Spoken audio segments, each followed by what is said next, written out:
지난주에 이어서 씨 뿌리는 자의 비유에 대해서 함께 살펴보도록 하겠습니다. 이 비유로 말씀하신 예수님께 제자들이 그 뜻이 무엇인가 하는 것을 여쭙습니다.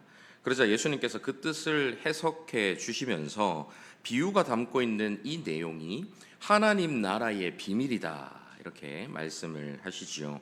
본문 10절 한번 보십시오. 이르시되 하나님 나라의 비밀을 아는 것이 너희에게는 허락되었으나 다른 사람에게는 비유로 하나니 이는 그들로 보아도 보지 못하고 들어도 깨닫지 못하게 하려 함이라. 여기서 비밀이라고 번역된 단어의 원어는 미스테리온이라는 헬라어 단어입니다. 여기에서 영어 단어 미스테리라는 단어가 나왔죠.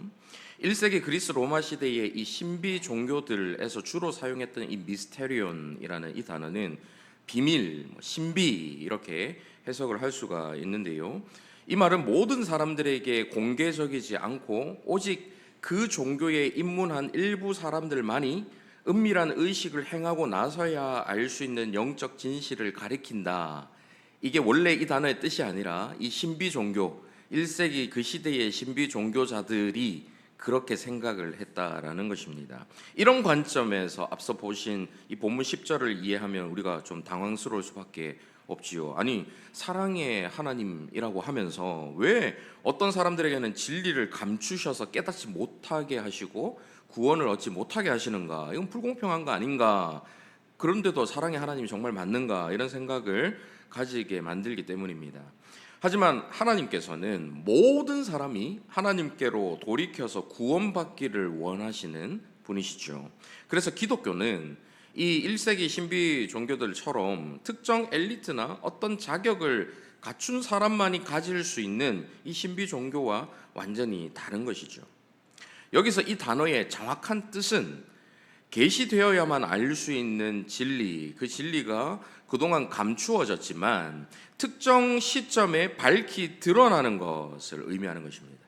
하나님 나라의 비밀이라는 것은 그동안 감춰져 있었지만 예수 그리스도를 통해서 확실하게 드러난 하나님의 구원 계획과 하나님 나라의 진리를 의미하는 것이죠. 비밀이라는 말 자체가 그동안은 감춰져 있지만 이제 다시 사람들 앞에 밝히 드러난 것이다, 이런 의미로 볼 수가 있다는 것입니다. 이 진리는 그 내용을 들었다라고 해서 들은 모든 사람이 완전히 이해할 수 있는 것은 아닙니다. 또한 스스로 연구하고 묵상한다고 깨우칠 수 있는 것도 아니죠. 신적 영역에 속해 있는 신비, 그래서 비밀 이렇게 보는 것입니다. 하지만 이 감춰진 진리는 계속해서 감춰져 있는 것이 아니라 그 진리를 믿음으로 받아들일 영적인 준비가 되어 있는 자들에게 하나님께서 은혜로 깨우쳐 주시고 알려주시기 때문에 계시된 신비, 알려진 비밀, 이렇게 볼 수가 있는 것입니다.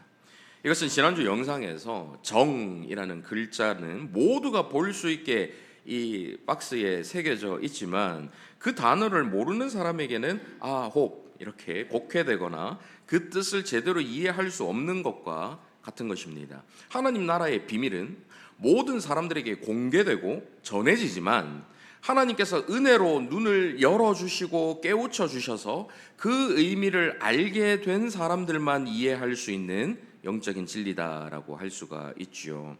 오늘은 하나님 나라의 비밀을 왜 제자들에게만 먼저 알려주셨는가, 그리고 그 비밀이 오늘을 살아가는 저와 여러분에게 어떤 의미가 있는가 하는 것을 살펴보면서 함께 은혜를 나누고자 합니다. 하나님께서는 인간의 자의적인 해석이나 종교적인 열심으로 죄사함에 이를 수 없도록 그렇게 할 수도 없고, 그렇게 이루려고 시도해도 그건 잘못된 시도이기 때문에 그렇게 하지 못하도록 하나님 나라의 이 진리를 감추시고 오직 겸손히 듣고 믿는 자에게만 그 진리를 계시해 주셨습니다. 그 이유가 무엇일까요? 그것은 준비되지 않은 무리들이 이 무지와 불신 가운데 진리를 듣게 되면 오히려 그들의 완악함이 더해져서 구원으로부터 더 멀어질 수 있기 때문입니다. 여러분, 창세기 3장 22절에서 24절 한번 보십시오.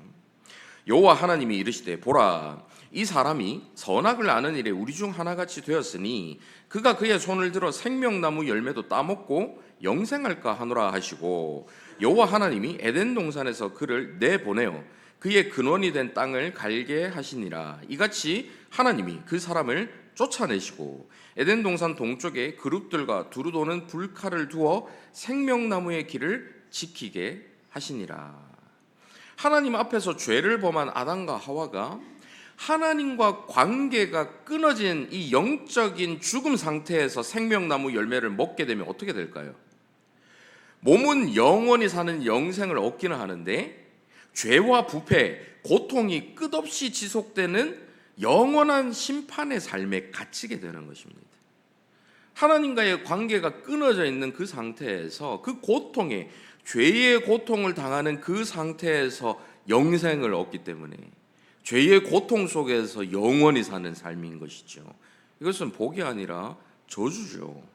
아담과 하와는 죄를 짓고 하나님께 등을 돌린 반역자들이었지만 그럼에도 그런 그들을 여전히 사랑하시는 하나님께서는 그들이 영원히 살면서 영원한 그 고통을 겪지 않도록 하시기 위해서 에덴 동산에서 그들을 쫓아내시고 생명나무의 길을 막으신 것입니다. 그러니 이런 차단은 그들에게 심판인 동시에 은혜인 것이죠. 마찬가지로 하나님께서 하나님 나라의 비밀을 사람들에게 감추시는 이유는 그들이 마음대로 그 비밀을 해석하고 엉뚱하게 받아들여서 더 큰 죄를 범하는 것을 막기 위한 보호의 섭니다라고도 할 수가 있는 것입니다. 자기의 지식, 자신의 생각과 판단으로 똘똘 뭉쳐진 각 사람들이 하나님의 뜻을 믿음으로 받아들일 만한 영적인 준비가 되고 구원을 향한 갈망이 일어날 때까지 기다리시는 하나님의 섬세한 은혜라고 할 수 있는 것이죠. 그러니 마가복음 10장 15절에서 예수님께서 뭐라고 말씀하십니까? 같이 한번 읽어보실까요? 시작. 내가 진실로 너희에게 이르노니 누구든지 하나님의 나라를 어린아이와 같이 받들지 않는 자는 결단코 그곳에 들어가지 못하리라 하시고, 이것은 어린아이가 단순히 순수하기 때문에 그런 것이 아닙니다. 아이를 할지라도 순수한 아이도 있지만 별로 안 순수한 아이들도 있잖아요. 이게 순수성 이런 것 때문에 그런 것이 아니라 어린 아이들이 자신을 의지할 만한 능력이 거의 없는 존재이기 때문에 전적으로 부모나 다른 사람을 의지해야만 하고 자기가 가지고 있는 무엇을 주장하기보다는 받아들이는 자세가 강하기 때문에 그런 것이죠. 스스로 의롭다고 여기거나 자신의 힘을 의지하는 자가 아니라 겸손하게 하나님께 의지하며 하나님의 말씀을 있는 그대로 받아들이는 이 어린아이와 같은 자만이 하나님 나라에 들어갈 수 있다라고 하시는 것입니다. 하나님 나라라는 것은 예수 그리스도를 통해 이 땅에 임하는 하나님의 통치를 의미하는 것이죠. 하나님의 통치라는 것은 예수 그리스도의 이 십자가 죽음을 통해 하나님의 백성을 만드는 새 언약과 그 백성들이 지켜야 할 새로운 계명으로 이루어지는 것입니다. 이 새 언약과 새 계명을 통해서 하나님의 통치가 이루어지는데 이러한 새 언약을 거부하는 자들이 있고 이 새 계명에 불순종하는 자들도 있죠. 하지만 그 모든 불순종과 거부와 어려움과 장애를 극복하고 하나님 나라가 온전히 세워져서 풍성한 결실을 맺게 된다라는 것이 바로 하나님 나라의 비밀이다라는 것입니다. 어떠한 상황에서도 어떠한 장애에 있어도 어떠한 반대와 거부가 있다 할지라도 하나님의 나라는 그 자리에서 하나님의 계획 안에서 온전히 세워진다 하는 것이 바로 하나님 나라의 비밀인 것이죠. 그런데 이런 하나님 나라의 비밀을 아는 것이 제자들에게만 허락되고 있습니다. 이것은 제자들이 특별히 뛰어나거나 의로워서가 아닙니다. 그들이 믿음이 투철하고 그들이 남다른 모습을 보였던 모습들이 거의 없어요. 그런데 주님께 그냥 이 뜻이 무엇인가 여쭙는 그들에게 주님께서 이제 때가 되었구나 이렇게 생각을 하셔서 알려주셨는지는 모르겠지만 그들이 어떤 자격을 갖춰서 무슨 조건을 갖춰서 이런 은혜를 입는 게 아니죠. 순전히 하나님의 전적인 은혜인 것입니다. 그들에게 진리를 깨우쳐서 참된 구원의 기쁨을 누리게 하고 그 감격으로 복음의 증인이 되게 하시려는 뜻이 있으셨던 것 아니겠습니까? 오늘 저와 여러분이 이렇게 복음의 진리를 깨닫고 구원의 감격을 누릴 수 있는 것도 동일하게 전적인 하나님의 은혜다라는 사실을 기억하실 수 있기를 바랍니다. 자, 그러면 이제 구체적으로 예수님께서 알려주신 이 비유의 뜻이 무엇인가 한번 살펴보도록 하겠습니다. 오늘 본문 11절과 12절을 한번 보십시오. 이 비유는 이러하니라. 씨는 하나님의 말씀이요 길가에 있다는 것은 말씀을 들은 자니 이에 마귀가 가서 그들이 믿어 구원을 얻지 못하게 하려고 말씀을 그 마음에서 빼앗는 것이요. 씨라는 것은 하나님의 말씀이다라고 하시죠. 이 씨는 지난주 말씀드린 것처럼 길가든 돌밭이든 가시떨기 밭이든 좋은 밭이든 상관없이 모든 밭에 뿌려집니다. 구원을 향한 하나님의 열심을 엿볼 수가 있는 것이죠. 뿌려진 씨 중에 어떤 것은 길가에 떨어집니다.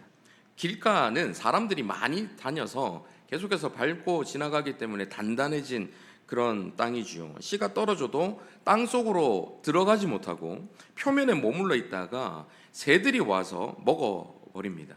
성경에서 이 새라는 것은 종종 이 악한 존재를 상징하는 그런 건데요. 예수님은 악한 마귀가 사람이 듣는 말씀을 그 마음에서 빼앗아 간다라고 하시죠. 한 귀로 듣고 한 귀로 흘려버리게, 그 마음에 머물지 못하도록 그 말씀이 들리지 않게 만든다는 것입니다. 어떤 사람이 이 길가 밭과 같은 마음을 가진 사람일까요? 먼저는 지적 교만에 빠져 있는 사람이 이런 사람이라고 할 수가 있습니다. 성경을 학문적으로만 접근하는 사람, 신학적 지식, 성경 지식은 풍부하지만 개인적인 체험은 없는 사람들이 바로 이런 사람들이죠. 나는 이미 다 안다라는 태도로 말씀을 듣고 저 해석은 내가 아는 것과 다른데, 저 말씀은 내가 원하는 것이 아닌데 하면서 항상 비판적인 태도로 말씀을 듣는 것입니다. 이런 사람은 은혜 받고 눈물 흘린 적이 언제인가 기억조차 하지 못할 정도로 아주 딱딱하고 메마른 마음을 가지고 있는 것이죠. 세상적 성공에 도취된 사람도 길가 밭과 같은 마음일 가능성이 높습니다. 사업이 잘 되고 건강에도 별 문제가 없고 자녀들도 좋은 대학 잘 가고, 그래서 하나님이 별로 필요 없다라고 느끼는 사람들, 교회는 다니지만 형식적이고 인생에서 내가 노력해서 이룬 것이 많다라고 생각하기 때문에 하나님만을 의지해야 한다라는 말씀을 들을 때는 별로 와닿지가 않죠. 아니 우리가 가지고 있는 노력이 필요하지, 내가 열심히 애써서 만들어내는 게 필요하지, 하나님만 의지하는 건 너무 좀 패배자 같은 거 아닌가? 너무 나약해 보이는 거 아닌가? 이렇게 생각하는 것입니다. 종교적인 형식주의에 빠진 사람들도 이런 마음 상태일 가능성이 높습니다. 오랫동안 신앙생활을 한 사람일수록, 그리고 복음에 대해 잘 안다라고 생각하는 사람일수록 자신의 생각과 다른 진짜 복음적인 가르침이 주어질 때에 그것을 받아들이지 못하는 경우가 많죠. 오랜 시간 신앙생활을 하긴 했지만 잘못된 율법주의적인 신앙생활 또는 반율법주의적인 신앙생활, 종교생활에 빠져 있다 보니까 뼛속까지 율법적인 종교생활에 젖어들어서 모든 생각과 관점을 근본부터 바꾸게 하는 이 복음을 들을 때에 이해가 잘 되지 않는 거예요. 복음적인 삶을 실천하는 것도 전혀 감을 잡지를 못합니다. 그렇게 살아본 적이 없으니까, 그렇게 생각해 본 적이 없으니까 항상 눈에 보이는 어떤 모습만 생각하고 열심히 교회 나오고 열심히 기도하고 열심히 성경 보면 그것이 전부인 것처럼 여겨서 하나님과의 관계에 대해서는 별로 신경 쓰고 살아가지 않았기 때문에 말씀이 주어질 때에 표면적으로만 그 말씀을 받아들이는 거예요. 금방 마귀가 그 말씀을 먹어버리고 마는 것입니다. 다음으로 예수님은 길가밭 다음으로 바위 위에 뿌려진 씨에 대해서 말씀을 하십니다. 본문 13절 한번 보십시오. 바위 위에 있다는 것은 말씀을 들을 때에 기쁨으로 받으나 뿌리가 없어 잠깐 믿다가 시련을 당할 때에 배반하는 자요. 이런 땅은 겉에 흙은 있지만 그 아래 바위가 있기 때문에 뿌리를 깊이 내릴 수 없는 땅입니다. 외부적인 시련이 있을 때에 말씀의 능력을 전혀 발휘하지 못하고 곧 넘어지는 사람들을 의미하는 것이죠. 보통 감정적인 신앙에 머물러 있는 사람들이 이런 경우들이 종종 있습니다.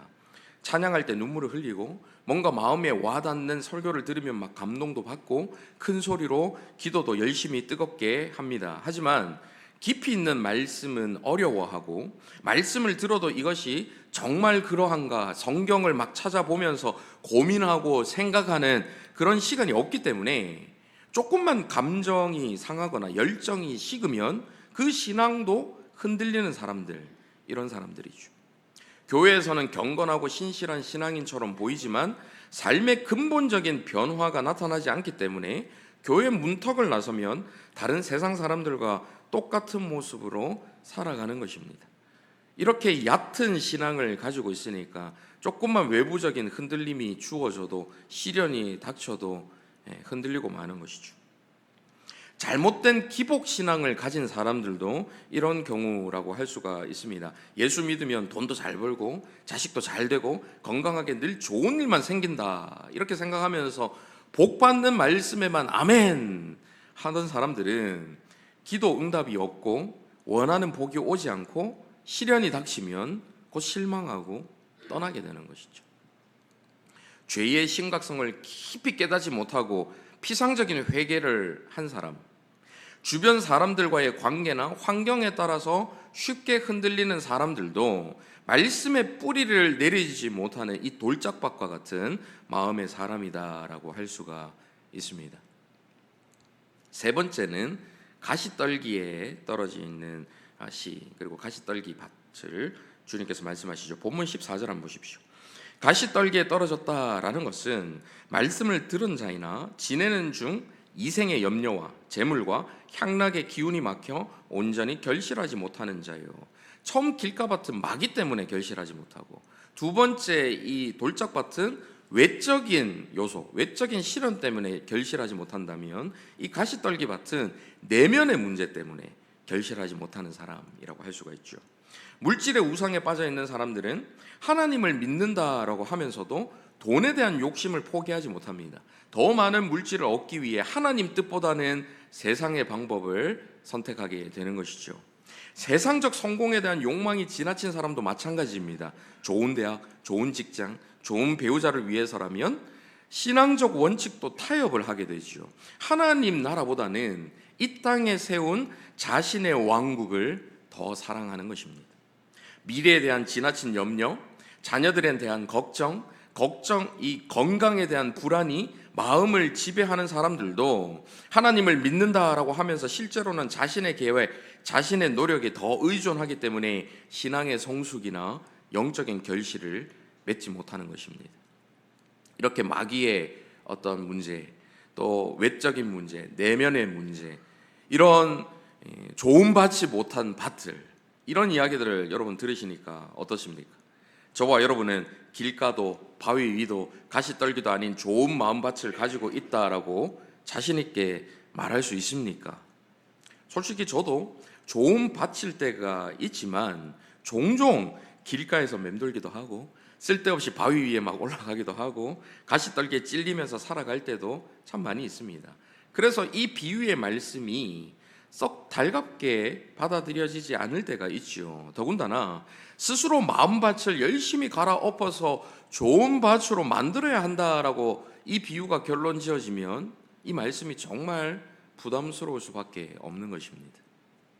그런데 성경 속 인물들의 모습을 들여다보면 이런 우리의 현실, 이런 연약한 우리 모습이 크게 이상하지 않다라는 생각이 들기도 합니다. 창세기에 나오는 이 아브라함만 해도 그렇지 않습니까? 흔히 아브라함을 믿음의 조상이다 이렇게 이야기를 하죠. 하지만 그도 저와 여러분과 똑같은 연약한 인간에 불과하다라는 것은 조금만 성경을 읽어보면 금방 알 수가 있습니다. 창세기 12장 1절에서 하나님께서는 이 아브라함에게 고향과 친척과 아버지의 집을 떠나라라고 명령하시죠. 그런데 그 12장 4절에 보면 그가 떠나기는 떠나는데 조카 롯을 함께 데리고 갑니다. 하나님의 말씀에 있는 그대로 순종하는 것이 아니라 자신의 판단을 더해서 친척을 떠나보내지 못하고 있는 것이죠. 말씀을 듣기는 듣지만 완전히 받아들이지 않는 길가밭과 같은 모습을 보이고 있는 것입니다. 창세기 12장 10절을 한번 보십시오. 같이 한번 읽어보실까요? 시작. 그 땅에 기근이 들었으므로 아브라함이 애굽에 거류하려고 그리로 내려갔으니 이는 그 땅에 기근이 심하였음이라. 하나님께서 보여주신 땅에 갔는데 그 땅에 기근이 드니까 아브라함은 하나님께 기도하거나 뜻을 여쭈지 않고 자기 마음대로 애굽으로 내려가죠. 처음에는 하나님 말씀에 순종하는 것처럼 보였지만 외부적인 시련이 오니까 기근, 그 시련이 오니까 곧 넘어지는 돌짝밭과 같은 모습을 보이고 있는 것을 볼 수가 있습니다. 애굽에서 아브라함은 어떤 일을 합니까? 세상의 염려 때문에 자기의 아내가 너무 아리따우니까 사람들이 그 아내를 취하려고 자신을 죽이지 않을까, 이런 염려 때문에 두려움에 사로잡혀서 자신의 아내를 사라를 누이라고 속입니다. 거기다 하나님께서 자신의 아내를 통해서 후손을 얻게 해주실 것이다 말씀하셨음에도 인간적인 생각으로 하갈을 취해서 자기의 힘으로 씨를 얻으려고 했지요. 세상의 염려와 욕심이 하나님의 말씀을 가로막은 가시떨기 밭 같은 모습을 보이는 것입니다. 이렇게 아브라함은 좋은 밭과는 거리가 먼 인물이죠. 그런데 이런 아브라함을 하나님께서는 끝까지 포기하지 않으십니다. 그와 언약을 맺으시고 신실하게 그 언약을 지키셔서 마침내 약속의 씨인 이삭이 태어나게 하신 것이죠.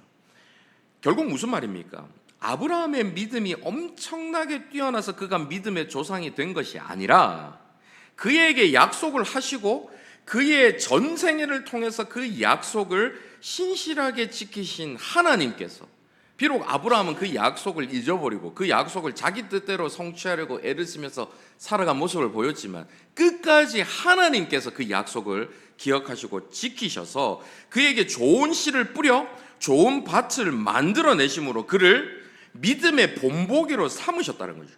믿음의 본보기로 만들어주신 거예요. 그리고 믿음 안에서 그 언약의 후손으로 태어난 우리 모두에게도 하나님께서 동일하게 그렇게 해주시겠다. 자, 아브라함을 봐라.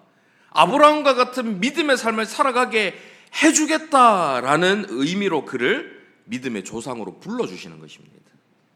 그러니 아브라함이 믿음의 조상이라고 아브라함의 믿음을 우리가 본받자, 이거는 옳은 이야기가 아니에요. 그는 연약한 자예요. 믿음이 없었던 자예요. 그의 믿음을 본받을 게 아니라 그를 믿음의 사람으로 만들어주신 하나님을 바라보면서 하나님께서 아브라함 같은 자도 저렇게 믿음의 사람으로 만들어주셨으니 그 후손에 우리도 동일하게 이렇게 만들어주실 것이다, 본보기로 삼으셨다는 거예요. 아브라함뿐만 아니라 성경에 나오는 대부분의 인물들도 마찬가지죠. 모세는 하나님의 부르심을 받았지만 자신은 말을 잘하지 못한다 하면서 거부했던, 핑계를 대면서 망설였던 인물이고, 다윗은 하나님의 마음에 합한 자라고 불렸지만 바세바를 취하고 그 남편 우리아를 죽였던 사람이죠. 베드로는 주님을 3번이나 부인했고요. 사도 바울은 주님을 따르는 그리스도인들을 죽이려 막 돌아다녔던 죄인 중에 괴수였습니다. 전생애를 걸쳐 좋은 밭으로 살았다라고 이야기할 수 있는 사람을 찾기가 매우 어렵죠. 무슨 뜻입니까? 우리 자신이 스스로의 힘으로 좋은 밭을 만들어낼 수도 없고 그런 우리의 불안정한 상태에 아무런 소망을 둘 수 없다라는 것입니다. 그런 우리의 밭에 한계가 뚜렷하다면 우리는 어디에 소망을 둘 수가 있을까요? 우리의 소망은 바로 생명을 담고 있는 씨에 있는 것이죠. 앞서 언급한 것처럼 예수님은 씨가 하나님의 말씀이다라고 하셨습니다. 그런데 요한복음 1장 1절과 14절을 이어서 같이 한번 보십시오. 같이 한번 읽어보실까요? 시작. 태초에 말씀이 계시니라. 이 말씀이 하나님과 함께 계셨으니 이 말씀은 곧 하나님이시니라. 말씀이 육신이 되어 우리 가운데 거하심에 우리가 그의 영광을 보니 아버지의 독생자의 영광이요 은혜와 진리가 충만하더라. 여기서 말씀은 바로 육신으로 이 땅에 오신 하나님 아버지의 독생자 예수 그리스도를 의미하는 것입니다. 따라서 이 비유에서 씨는 바로 하나님 나라의 비밀, 복음의 말씀 자체이신 예수 그리스도를 가리킨다라고 할 수가 있는 것이죠. 하나님 나라로 이어지는 유일한 길이요, 드러난 비밀이 담고 있는 진리이며 영원한 생명이신 예수 그리스도가 바로 생명을 품은 씨인 것입니다. 아브라함에게 주신 약속은 바로 이 씨에 관한 것이었습니다. 창세기 22장 17절 18절 한번 보십시오. 내가 내게 큰 복을 주고 내 씨가 크게 번성하여 하늘의 별과 같고 바닷가의 모래와 같게 하리니 내 씨가 그 대적의 성문을 차지하리라. 또 내 씨로 말미암아 천하 만민이 복을 받으리니 이는 내가 나의 말을 준행하였음이라 하셨다 하니라. 이것을 사도 바울이 어떻게 해석하는지 갈라디아서 3장 16절을 한번 보십시오. 같이 읽으실까요? 시작. 이 약속들은 아브라함과 그 자손에게 말씀하신 것인데 여럿을 가리켜 그 자손들이라 하지 아니하시고 오직 한 사람을 가리켜 내 자손이라 하셨으니 곧 그리스도라. 이 갈라디아서 3장 16절을 나중에 여러분 지금 찾아보셔도 좋고요. 나중에 여러분 한번 찾아보시면 이 자손이라는 단어 옆에 작은 번호가 붙어 있습니다. 그리고 그 페이지 밑에 내려가면 그 번호 옆에 헬이라고 써 있고 씨라고 적혀 있어요. 자손이라고 번역되어 있지만 헬라어 원어를 직역하면 씨라는 단어입니다. 이 사도 바울은 아브라함에게 약속하신 씨, 그 씨가 바로 예수 그리스도를 가리킨다라고 설명을 하고 있는 것이죠. 다윗에게 주신 약속도 씨에 관한 것이었습니다. 사무엘하 7장 12절 보십시오. 내 수완이 차서 내 조상들과 함께 누울 때에 내가 내 몸에서 날 내 씨를 내 뒤에 세워 그의 나라를 견고하게 하리라. 이 씨에 대한 약속, 이 약속은 다윗의 자손으로 오신 예수 그리스도를 통해서 성취되었죠. 요한복음에서는 예수님께서 직접 자신을 씨에 비유하십니다. 12장 24절 같이 한번 읽어보실까요? 시작. 내가 진실로 진실로 너희에게 이르노니 한 알의 밀이 땅에 떨어져 죽지 아니하면 한 알 그대로 있고 죽으면 많은 열매를 맺으리라. 한 알의 밀, 씨를 의미하는 것이죠. 예수님은 자신이 씨가 되어서 땅에 떨어져 죽으심으로 많은 열매를 맺게 하신다라고 말씀하십니다. 열매를 맺는 것은 씨 되시는 주님께서 하시는 일이죠. 베드로전서 1장 23절도 한번 보십시오. 너희가 거듭난 것은 썩어질 씨로 된 것이 아니요 썩지 아니할 씨로 된 것이니 살아있고 항상 있는 하나님의 말씀으로 되었느니라. 우리가 거듭나는 것은 썩지 않는 씨, 곧 영원한 생명이신 예수 그리스도, 하나님의 복음의 말씀 자체이신 로고스, 말씀 자체이신 예수 그리스도로 말미암은 것이다 라고 선포하고 있습니다. 이처럼 성경 전체를 통해 하나님은 씨에 대한 약속을 주셨고 그 모든 약속의 완성이 바로 예수 그리스도다라는 것을 알려주시고 계신 것이죠. 그분이 우리 마음에 심겨지는 생명의 씨인 것입니다. 이 씨의 생명력에는 하나님 나라를 만들어내는 능력이 담겨 있는 것이죠. 하나님 나라는 단순히 죄사함을 받고 천국에 가는 것이 아닙니다. 하나님의 통치가 임하는 곳, 하나님의 뜻이 이루어지는 곳, 하나님의 성품이 나타나는 곳, 그곳이 바로 하나님 나라이죠. 이미 예수 그리스도를 믿어 하나님의 통치 아래에 있는 백성들이 모여있는 그곳이 바로 하나님의 나라인 것입니다. 그러니 하나님의 나라가 이미 너희에게 임했다, 주님께서 말씀하시는 것이죠. 예수님께서 우리 마음에 씨로 심겨지실 때에 그분은 우리 안에서 하나님 나라를 건설하기 시작하십니다. 우리의 생각이 변화되고 우리의 감정이 치유되고 우리의 의지가 하나님의 뜻에 순복하도록 만들어주시는 것이죠. 우리의 관계가 회복되고 우리의 삶의 목적이 새로워지는 것입니다. 그러니 누구든지 그리스도 안에서 새로운 피조물이 되는 것이죠. 할렐루야. 여기에 우리의 소망이 있습니다. 우리가 길가밭같이 딱딱하고 메마르게 굳어져 있어도 돌짝밭같이 뿌리를 내릴 수 없이 얄팍한 땅이라도 찌르는 가시떨기 무성한 밭이라 할지라도 씨 자체의 모든 장애물을 뚫고 자라날 수 있는 생명력이 있기 때문에 이 씨가 길가의 단단한 땅을 뚫고 나올 수가 있는 것이죠. 이 씨는 돌을 부수고 깊은 뿌리를 내릴 수 있는 것입니다. 이 씨는 가시덤불을 제거하고 풍성한 열매를 맺을 수 있는 씨인 것이죠. 왜냐하면 이 씨는 전능하신 하나님과 동등하신 예수 그리스도이시기 때문입니다. 이제 말씀 맺겠습니다. 하나님 나라의 비밀이라는 것은 하나님께서 황폐하고 척박한 땅 위에 비록 거부하는 자들이 있지만, 비록 반대하는 자들이 있지만, 비록 장애물과 여러 어려운 요소들이 있지만 그 척박한 땅 위에 하나님의 의지와 열심으로 좋은 신 예수 그리스도를 뿌리셔서 하나님 나라가 시작되고 그분의 백성이 태어나게 하신다라는 복된 소식입니다. 이것이 하나님 나라의 비밀이에요. 우리의 노력과 능력으로 좋은 밭이 되고 구원을 받는 것이 아니라 전적인 하나님의 은혜로 구원받고 어떠한 장애물과 어려움이 있다 하더라도 결국에는 100배의 결실을 맺게 된다라는 좋은 소식, 이것이 바로 하나님 나라의 비밀인 것이죠. 이 비밀은 눈이 열린 사람만이 바라볼 수 있습니다. 성육하신 예수 그리스도의 모습을 바라보면서 똑같이 그 자리에 계신, 같은 시간 같은 시대를 살아가며 똑같이 제자들도 무리들도 그 예수 그리스도, 예수라는 청년을 바라보지만 눈이 열린 제자들은 그 속에서 하나님을 발견하고, 눈이 열리지 못한 무리들은 그냥 그저 30대 초반의 한 청년에 불과한 거예요.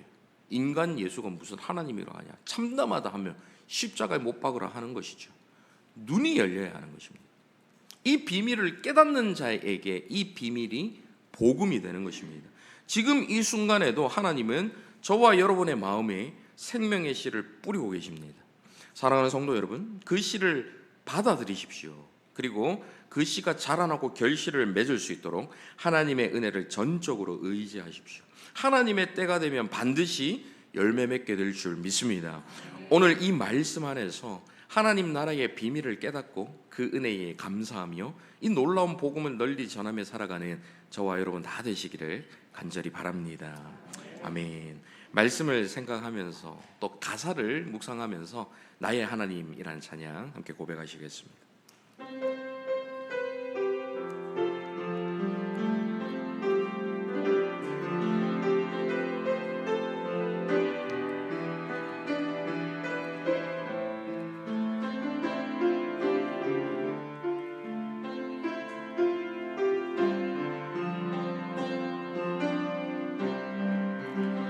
나의 사랑 너는 어여쁘고 참귀하다.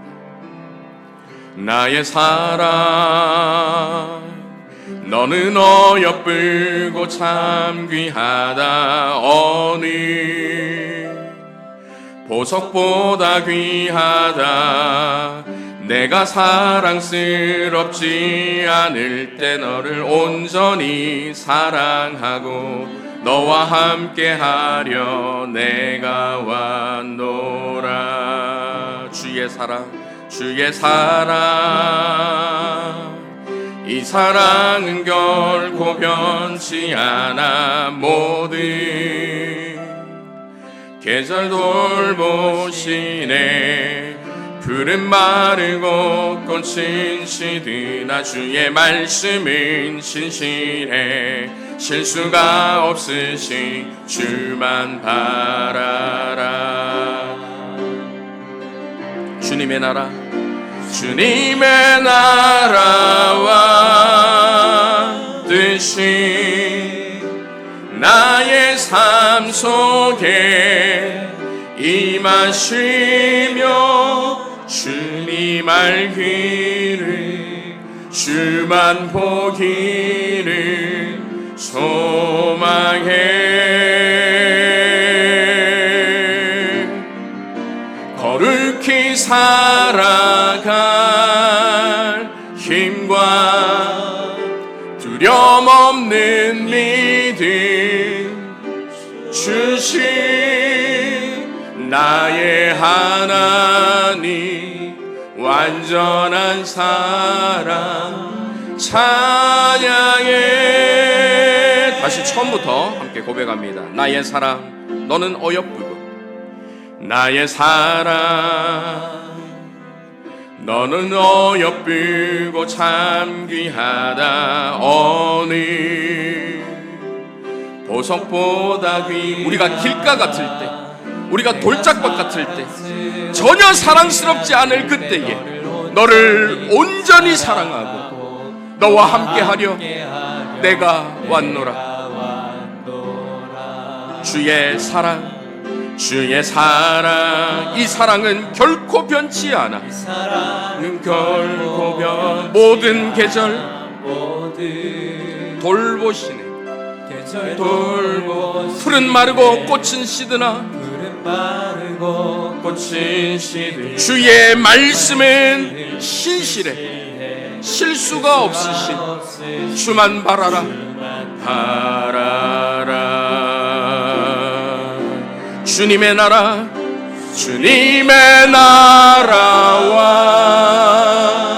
뜻이 나의 삶 속에 임하시며 주님 알기를, 주만 보기를 소망해. 우리에겐 힘이 없지만 거룩히 살아갈 힘과 두려움 때문에 맨날 넘어짐이었지만 두려움 없는 믿음을 주실, 두려움 없는 믿음 주신 나의 하나님, 나의 하나님, 완전한 사랑 찬양해, 찬양해. 주님의 나라와 뜻이, 주님의 나라와 뜻이 나의 삶 속, 내 마음속에 심기시고 내 삶 속에 임하셔서 주님 알기를, 나를 변화시키실 그 주님만을 보기를 우리는 소망하며 나갑니다. 우리에게는 거룩한 삶을 살아갈 수 있는 힘이 없어요. 늘 두려움 많은 믿음입니다. 그렇지만 주님께서 주실 그 두려움 없는 믿음 주신 나의 하나님, 완전한 사랑 찬양해.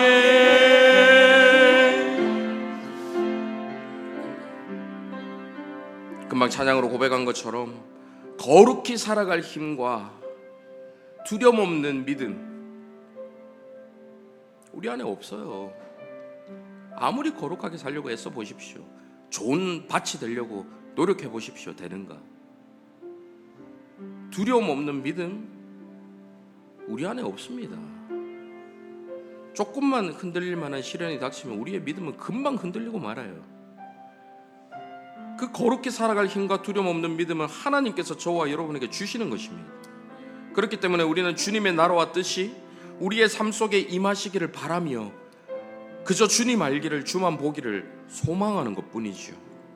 저와 여러분이 어떤 밭이든 간에 그 모든 밭을 뚫고 깊이 뿌리 내려 자라나고 결실을 맺게 하시는 생명의 씨, 예수 그리스도의 그 생명력이 저와 여러분을 변화시키실 것을 기대하며 이 시간 함께 기도했으면 좋겠는데요. 우리 마음에 심겨지신 예수 그리스도께서 우리의 혼과 영과 관절과 골수를 찔러 쪼개어달라고, 우리의 마음의 생각과 뜻이 하나님의 뜻에 합한 것으로 변화시켜 달라고 이 시간 함께 말씀을 생각하며 기도하며 나가도록 하겠습니다. 기도하겠습니다. 자비로우신 아버지 하나님, 우리 안에는 거룩히 살아갈 힘이 없습니다. 두려움으로 사로잡혀서 늘 우리의 믿음은 흔들리는 인생을 살아갑니다. 내 마음은 늘 길가 같고, 내 마음은 늘 돌짝밭 같고, 내 마음은 늘 가시떨기 같습니다. 좋은 밭이 되지 못하여 너무나도 서럽고 너무나도 두렵고 너무나도 주님 앞에 송구스러운 마음이 있습니다. 내가 사랑스럽지 않을 그때에도 나를 먼저 사랑해 주신 주님께서 그 완전한 사랑으로 우리를 변화시켜 주신다라는 그 은혜를 기억하며 그 주님을 의지하며 나가는 저희들이 될 수 있도록 인도하여 주시옵소서. 내 안에 없는 거룩을 행할 힘, 내 안에 없는 두려움 없는 믿음, 주님께서 우리 가운데 생명의 씨로 심겨지셔서 우리가 변화될 수 있도록 그 거룩한 힘을, 그 두려움 없는 믿음을 가질 수 있도록 주님께서 저희를 붙들어 주시옵소서. 주님만을 의지하며 주님만을 바라보며 나아가는 주의 백성들이 되어서 하나님 나라 속에서 이 세상과 다른 하나님의 나라 백성으로 살아가는 저희 모두가 될 수 있도록 주여 인도하여 주시옵소서.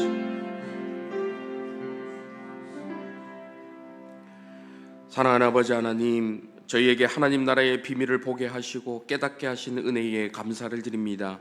생명의 씨 예수 그리스도를 의지함으로 생명의 열매를 많이 맺으며 새로운 삶을 살아가는 저희 모두가 되게 하여 주시옵소서. 우리 가운데 심겨져 풍성한 결실을 얻게 하시는 예수 그리스도의 이름으로 기도하옵나이다. 아멘.